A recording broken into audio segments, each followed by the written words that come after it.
নমস্কার, পরিক্রমণ বৃত্তান্ত ইউটিউব চ্যানেলে আবার স্বাগত জানাই।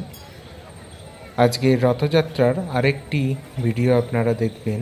চন্দননগরের, আমাদের হুগলি জেলার চন্দননগরের প্রাচীন 250 বছরের প্রাচীন প্রায় যাদবেন্দু ঘোষ, মহাত্মা যাদবেন্দু ঘোষ মহাশয়ের প্রতিষ্ঠিত রথযাত্রা অনুষ্ঠান।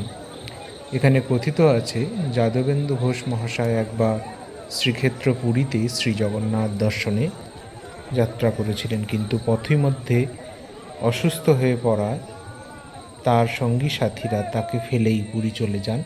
তিনি তখন ব্যর্থ মনোরথ হয়ে যখন মনোকষ্টে ভুগছিলেন, তখন সেখানেই জগন্নাথ তাকে ফিরে যেতে বলেন তুই তোর গৃহে গিয়ে সেখানে গঙ্গার তীরে আমাকে প্রতিষ্ঠা কর। সেই থেকেই জগন্নাথ দেবের বিগ্রহ তিনি নির্মাণ করিয়ে পূজার ব্যবস্থা করেন।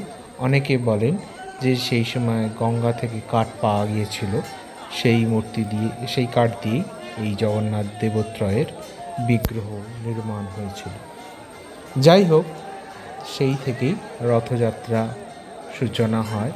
প্রায় 250 বছর যাবৎ এই রথযাত্রা অনুষ্ঠান চলছে। তবে বর্তমানে রথটি লোহার তৈরি করা হয়েছে। আগে কাঠের ছিল, কিন্তু লোহার তৈরি করা হয় পরবর্তীতে। তবে উচ্চতা এখনও অনেকটাই এবং 9 চূড়াযুক্ত সেই প্রাচীন ধারা মেনেই রথ এখানে হয়ে আসছে। এখানে রথের একটি বিশেষ নতুনত্ব হলো, এখানে প্রত্যেকটি মানুষ রথে আলাদা করে বিশেষ পূজার ব্যবস্থা করেন। রথ যখন থেমে যায় তখন পুরোহিত দ্বারা নিচে, রথের যে রাস্তা সেই নিচেতে বিশেষ করে এখানে পূজা হয়। এটি সাধারণত বিরল। রথ চলতে চলতে কোথাও এরকম পূজা চল দেখা যায় না সাধারণত, কিন্তু এখানে পূজা দেওয়ার চল রয়েছে রাস্তাতে। ভারী সুন্দর। এখানে প্রথমেই রথযাত্রা উৎসব দর্শন করে বেশ ভালো লাগলো। পরিক্রমণ বৃত্তান্ত ইউটিউব চ্যানেলে এরকম নতুন নতুন ভিডিও দেখার জন্য চ্যানেলটিকে শেয়ার এবং সাবস্ক্রাইব করবেন। চ্যানেলটির ভিডিও আরও শেয়ার করে সবার কাছে পৌঁছে দেবেন এবং বেল আইকনটি প্রেস করে নোটিফিকেশান পেয়ে যাবেন। সবাই ভালো থাকবেন।